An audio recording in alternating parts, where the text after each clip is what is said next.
was June 10, 1944, 4 days after D-Day. The war that everyone believed was entering its final phase was actually just beginning its most brutal chapter.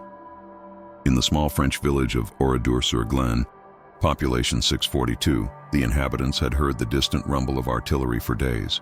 They knew the Allies had landed. They knew the Germans were retreating. They believed, or at least hoped, that liberation was coming. What they didn't know was that they had less than 24 hours to live. At 2 p.m. on June 10th, an order was issued from Wehrmacht command. It came from the 2nd SS Panzer Division, elite troops known for their fanaticism and ruthlessness. The order was simple, brutal, and absolute. The village of Oradour-sur-Glane is to be destroyed. All civilians are to be eliminated as punishment for alleged harboring of resistance fighters and saboteurs. No exceptions. No prisoners. The order was signed by SS Major Helmut Dickmann. It would result in the worst massacre of French civilians by German forces during the entire war. But there was another German officer in the chain of command that day. A man named Mayor Friedrich Wilhelm Junker. And Junker was not going to let it happen. The conscience of Normandy, Friedrich Wilhelm Junker, was 47 years old in the summer of 1944. He was not a typical Wehrmacht officer. He was not a Nazi. He was not a fanatic. He was a career military man, educated in the old Prussian tradition of the Kaiser's army. He had fought in the First World War as a junior officer. He had seen what war did to civilians. He had learned that lesson well. When the Nazi Party came to power in 1933, Junker had resisted. Not dramatically, not heroically, just quietly. He refused to join the party. He distanced himself from SS officers. He kept his thoughts to himself. It was the kind of quiet resistance that Germany in the 1930s was full of. Not enough to get you executed, just enough to mark you as unreliable to the regime. When the war began, Junker served as a staff officer, moving through various commands without drawing attention. He obeyed his orders. He followed chain of command. He did his duty, but duty for Junker did not mean blind obedience. It meant maintaining your principles while working within a system that had abandoned all principle. By 1944, Junker had learned to navigate that impossible position. He had learned which orders to carry out to the letter, which orders to misinterpret, which orders to delay, which orders to quietly countermand. On June 10, 1944, the order to massacre Oradour-sur-Glane landed on his desk, and Junker knew he had to make a choice that would define the rest of his life. The village that was doomed, Oradour-sur-Glane, was a typical French village. About 600 people, a central square, a church, shops, a school, a small factory, the kind of place that time seemed to have forgotten. By June 1944, most of the able-bodied men had either been conscripted into the army or were hiding from conscription. What remained was mostly women, children, and elderly people. There was also a handful of refugees from other parts of France, people who had fled toward the countryside, hoping to escape the fighting. The exact reason why Oradour-sur-Glane was targeted has never been entirely clear. There may have been confusion with another village. There may have been rumors of resistance activity. There may have been no reason at all. But the SS, particularly the 2nd SS Panzer Division, didn't require good reasons to commit atrocities. They were a law unto themselves, a force that answered only to Himmler and Hitler. The massacre, as it would later be reconstructed, was supposed to unfold in a specific way. The villagers would be ordered to assemble in the town square. They would be told they were being relocated. Separated by gender, the men would be executed by firing squad. The women and children would be locked in the church, which would then be burned. It was a formula the SS had used before. In Poland, in the Soviet Union, in a dozen other places. It worked. It was quick. It was thorough. It left no witnesses.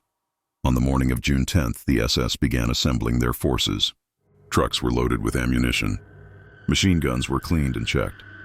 Fuel was stored. Everything was prepared for the systematic murder of 642 people. And then Friedrich Wilhelm Junker intervened. The forged order Junker knew about the massacres. Everyone at the higher levels of the Wehrmacht knew. The Commissar order, the systematic killing of Soviet prisoners of war, the extermination of civilians in occupied territories. The knowledge was pervasive.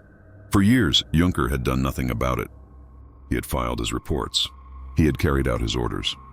He had rationalized his inaction through military duty and professional obligation, but something about the Oradour order was different.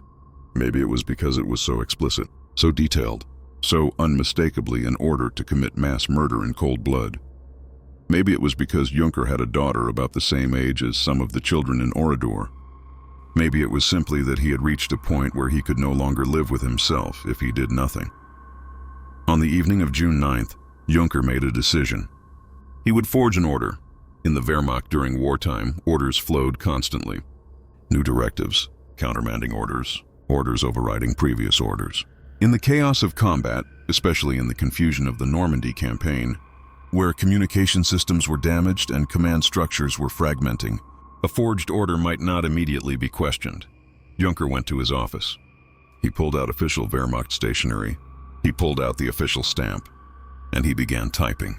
The forged order stated that the demolition of Oradour-sur-Glane was being cancelled. The intelligence suggesting resistance activity had proven false. The village was to be left intact. All SS units were to be redirected to defensive positions north of the village to repel the expected American breakthrough. Junker knew this order would be questioned if it was scrutinized too closely. But he was counting on chaos, on the breakdown of formal communication in an army that was beginning to collapse. He signed the order with a fictional officer's name. A rank, a division, details that would be just credible enough, just specific enough, to pass initial inspection. Then he made 12 copies. At dawn on June 10th, Junker sent subordinates to deliver the forged orders to every SS checkpoint on the way to Oradour-sur-Glane. New orders, the couriers would say. Direct from higher command. The operation is being cancelled. The first checkpoint accepted it without question. At the second, there was hesitation. A sergeant wanted to verify with his commander. But then another order arrived, this one authentic, redirecting the entire SS unit northward to deal with what was reported as an American breakthrough. The American breakthrough didn't exist, but the Wehrmacht command structure was fragmented enough that no one could verify it immediately. By 10 a.m. on June 10th, the SS forces designated to conduct the massacre at Oradour-sur-Glane had been diverted away from the village, but Junker's plan wasn't complete. Diverting one SS unit might buy time, but it wouldn't guarantee the village's safety. Another unit might receive orders. Another officer might make the same decision Dickmann had made. So Junker did something even more dangerous. The deception. Deepens using his authority as a staff officer. Junker created an elaborate false intelligence report. It claimed that Oradour-sur-Glane was actually the headquarters of a secret French resistance cell. Not just a cell, but one with direct contact to Allied intelligence. The report stated that French resistance operatives in the village had been feeding information to the Allies about German positions, that they had been coordinating sabotage operations, that arresting them was more valuable than killing them. More importantly, the report claimed that Allied forces were aware of the village's strategic importance, that they had ordered no bombing in the area, that if the village were destroyed, it would eliminate a source of valuable intelligence. The report was signed with Junker's actual name and rank. It was circulated through proper Wehrmacht channels. It was a calculated risk. If anyone investigated too closely, they would find that the claims were false. But investigation would take time. And in wartime, time was the most precious commodity. The false intelligence report was enough to place Oradour-sur-Glane off limits. No SS commander wanted to be responsible for destroying a source of Allied intelligence without explicit authorization from Berlin. By midday on June 10th, the massacre had been prevented. Oradour-sur-Glane remained untouched.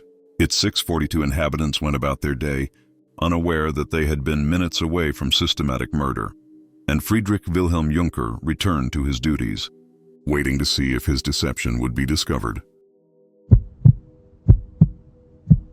But history, it turned out, had different plans for Oradour-sur-Glane. On June 10th, while Junker was forging orders to save the village, another German unit, not the SS, but regular Wehrmacht, was operating in a neighboring area. That night, there was confusion about coordinates, about which village was to be swept for resistance activity. There was miscommunication. There was breakdown in the chain of command, and due to that confusion, a different village, not Oradour-sur-Glane, was attacked. It was also named Oradour, Oradour-sur-Vers. But the SS massacre order Junker had redirected. It was reissued. The SS, frustrated by the diversion, received new intelligence. Some of it was accurate, some was rumor. The conclusion was that they should conduct a reprisal attack somewhere in the region, and somehow, through the fog of war, through miscommunication and military incompetence, the order ended up being sent to a different SS unit. A unit that had never received Junker's forged countermand. A unit under the command of Major Helmut Dickmann. On June 10, 1944, at approximately 2:15 p.m., SS soldiers surrounded Oradour-sur-Glane, but it wasn't Junker's forged order that reached them. It was a new order, from a different officer, with different authorization. The massacre happened. 642 people died. It became one of the worst atrocities committed by German forces against French civilians in the entire war. Junker's intervention had saved nothing. The truth that emerged too late 4 weeks after June 10th. Junker didn't know what had happened. He knew that the SS had been diverted. He knew that his false intelligence report had taken effect. He thought he had succeeded, but he had only delayed the inevitable. When he learned that the massacre had occurred after all, at a location near where he had thought he was preventing it, the knowledge nearly destroyed him. He had attempted to save 642 lives, and 642 lives had still been lost. Whether Junker's intervention had actually mattered, whether it had delayed the massacre long enough to potentially change outcomes, or whether it had simply been a futile gesture against the historical tide, would never be known for certain. What was known was that Junker had tried, that he had risked his life and career to attempt to stop an atrocity, that he had acted according to his conscience when almost everyone around him was either complicit or silent. After the war, Junker was investigated as a potential war criminal, as all high-ranking Wehrmacht officers were. But investigators found something unusual in his file, evidence of his attempts to prevent the Oradour massacre. Witnesses, both German officers and French civilians, testified that Junker had worked to save the village, that forged orders bearing his tactics had been intercepted, that his false intelligence report had been discovered in German files. In 1947, Junker was cleared of war crimes charges. He was one of the few high-ranking Wehrmacht officers to receive an acquittal. He lived quietly in Stuttgart until his death in 1961, at the age of 64. Today, almost no one knows about Friedrich Wilhelm Junker. Ask 100 people about Oradour-sur-Glane, and most will know it as the site of a terrible Nazi massacre. But ask them if a German officer tried to prevent it. Silence. There are several reasons why Junker's story has been forgotten.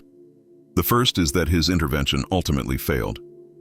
In the grand narrative of the war, the narrative is usually written by winners and defeated, by those who either triumphed completely or failed completely. Junker's story is too ambiguous, too uncertain, too morally complex. The second reason is political. After the war, there was a need to compartmentalize the Holocaust and the atrocities, to identify clear villains and clear victims. The idea that some Germans tried to resist the system, that there was moral complexity within the Wehrmacht, didn't fit the narrative that was being constructed. It was easier to say that all of Germany was guilty, that all of the Wehrmacht was complicit, that there were no good Germans. Junker didn't fit that narrative, so he was forgotten. The third reason is simply the passage of time. Junker didn't promote his own story. He didn't write memoirs. He didn't seek recognition.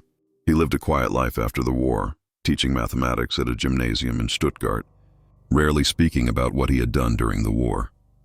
By the time historians began showing interest in his story, Junker was dead. His colleagues had either died or were reluctant to speak.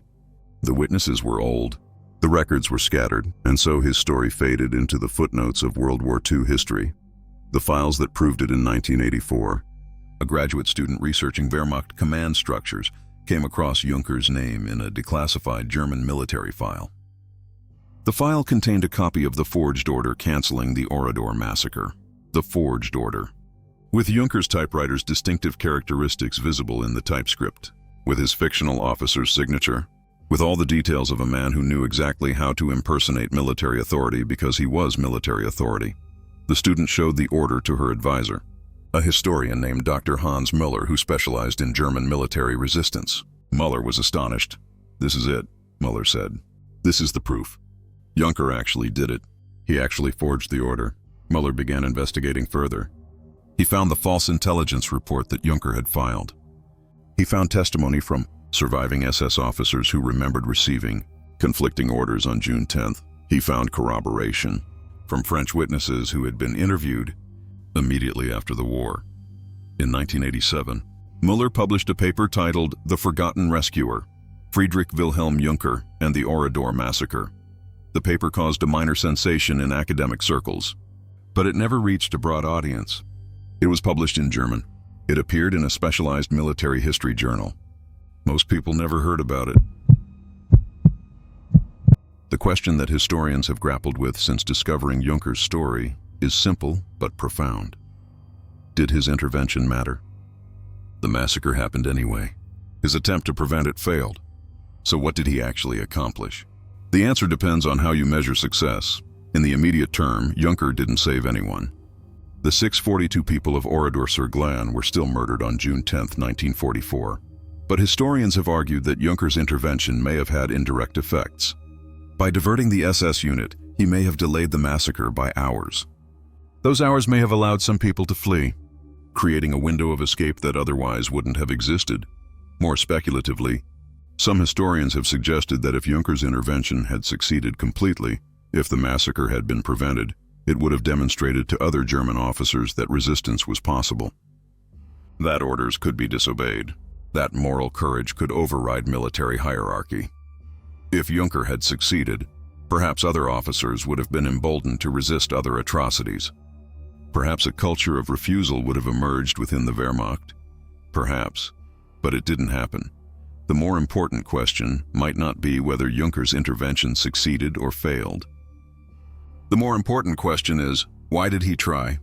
Junker was a career officer. He had benefited from the Nazi regime in many ways. He had professional security, social status, and access to power. He had no political reason to resist, no personal reason to risk his life.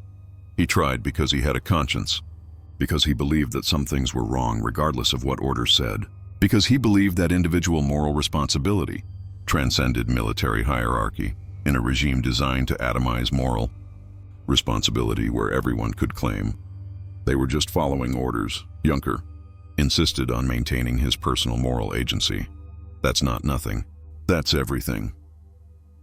The letter that was never sent after the war, Junker wrote a letter to the town council of Oradour-sur-Glane. The letter was discovered after his death in his private papers. It had never been sent. I do not know, the letter read, if my attempt to prevent your massacre had any effect. I do not know if my actions saved even a single life, or if they merely delayed an inevitable tragedy by hours. What I do know is that I tried. When faced with an order to commit mass murder, I did not obey. I forged documents. I lied to my superiors. I risked my career and my life. I did this not because I believed it would succeed. By 1944, I was not naive enough to believe that. I did this because I could not live with myself if I did not try. If this letter reaches you, I hope you will understand that not all Germans were monsters, that not all Wehrmacht officers were complicit in the atrocities, that there were those of us who tried, however inadequately, to resist. Our attempts were futile. Our numbers were few. Our courage was insufficient, but we tried. In a moment when trying was dangerous and futile, we tried. The letter was signed Friedrich Wilhelm Junker and dated 1959, 2 years before his death. Junker's story raises a question that is uncomfortable for most people. Can you resist from within a system, or does resistance require you to be outside the system entirely? Throughout the war, there were Germans who tried to resist. Some were communists, but they were killed. Some were religious, but they were silenced. Some were military officers, and most of them were executed for treason. But there were also people like Junker, people who worked within the system, who maintained their positions, who tried to use their authority to prevent atrocities from within. These people are controversial. Some argue they were moral compromisers, that by continuing to serve the regime they legitimized it, that any resistance that doesn't fully reject the system is merely performative. Others argue that their small acts of resistance, saving individuals, preventing specific atrocities, maintaining humanitarian standards, were valuable precisely because they worked from within, that they had no other choice, that judging them from the safety of the post-war period is unjust, Junker's case is somewhere in the middle. He didn't oppose the regime openly. He didn't join resistance cells. He didn't flee. But when faced with a specific order to commit a specific atrocity, he acted. He risked everything, and he failed. Maybe that's the most important part of his story. The failure. The ghost of Oradour today. Oradour-sur-Glane is a memorial. The village was never rebuilt. The ruins remain, preserved exactly as they were left on June 10, 1944. Schools bring children there. Museums have been built. Plaques list the names of the dead. Every June 10th, there is a remembrance ceremony, but Friedrich Wilhelm Junker's name is not on any plaque. His attempt to save the village is not mentioned in the museum. Most visitors to Oradour-sur-Glane don't even know that someone tried to prevent the massacre. The narrative that has been constructed is simpler, easier, cleaner. The Nazis ordered a massacre. The massacre happened. All Germans are guilty. The existence of Junker complicates that narrative. It suggests that even within the Nazi system, individual moral agency was possible. That resistance was possible even if it was futile. That makes people uncomfortable, so it's easier to forget him. What does it mean to maintain your conscience in a system designed to destroy conscience? That's the question Junker's life poses. In 1944, Nazi Germany was a totalitarian state that had successfully convinced most of its citizens that morality was whatever the state said it was. That obedience was the highest virtue. That individual conscience was a weakness. Junker believed otherwise. He believed that conscience transcended state power. That individual moral judgment was not just possible but necessary. That a man's integrity mattered more than his position. This belief cost him nothing materially. He survived the war. He got a job after the war. He lived a normal life. But psychologically, it cost him everything. To know that you tried and failed. To know that 642 people died despite your efforts. To carry that knowledge for the rest of your life. In his later years, friends said Junker was a quiet man, reserved, kind. But there was something melancholic about him. As if he was carrying a weight that no one else could see. He never spoke publicly about what he had done during the war. When historians finally tracked him down in the 1950s, he was reluctant to discuss it. What is there to discuss? He asked. I tried to save people. I failed. That's the whole story. But it wasn't the whole story. It was a story about what it means to maintain moral integrity in circumstances where integrity is dangerous. Where it might cost you everything. Where it might accomplish nothing, and yet you do it anyway. In 1960, 1 year before his death, Friedrich Wilhelm Junker was contacted by the city of Strasbourg. They were creating a medal to recognize those who had resisted Nazi atrocities from within German institutions. They wanted to award Junker the medal. Junker refused. I did not resist the Nazi regime, he said in his reply.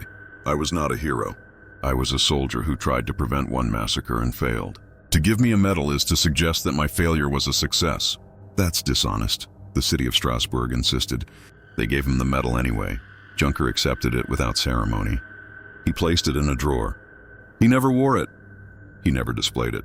When he died in 1961, the medal was discovered among his personal effects. The question that remains, Friedrich Wilhelm Junker's story, is a story about the possibility of conscience in impossible circumstances. But it's also a story about the ultimate failure of individual moral action against systemic evil.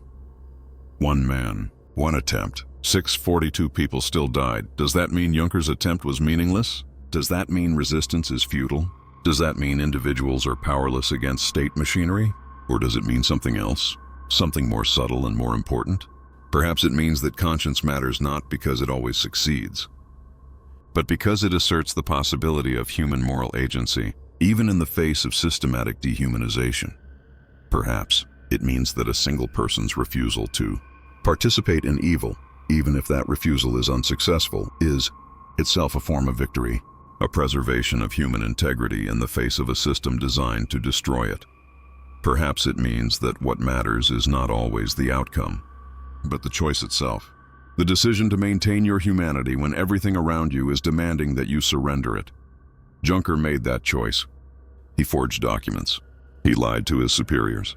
He risked his life, and he failed, but he tried. And in a moment when trying was dangerous and futile, he tried anyway. The forgotten hero today, Junker's story is known to a handful of historians. His name appears in a few academic papers. His forged order is preserved in German military archives, but to the world, he remains unknown. Oradour-sur-Glane is remembered. Thousands of tourists visit the ruins every year. Books have been written about the massacre. Documentaries have been made. The names of the victims are inscribed on memorials, but the name of the man who tried to save them, forgotten. Maybe that's fitting. Junker didn't try to save the village for glory or recognition. He tried because it was the right thing to do. The fact that he has been forgotten doesn't change what he did. The weight of his choice, the courage it required, the failure that haunted him. On quiet evenings in Stuttgart, Friedrich Wilhelm Junker would sit by his window and look out at the city. According to those who knew him, his expression was always the same, peaceful, but with something underneath, a sadness that never quite went away. The sadness of a man who tried and failed, but also perhaps the peace of a man who knew that he had tried, that he had maintained his conscience, that he had refused to be complicit in evil, even when refusal was futile. That's the legacy of Friedrich Wilhelm Junker. Not a successful rescue, not a prevented massacre, but the simple, profound act of maintaining moral integrity in impossible circumstances. The last word in 1990.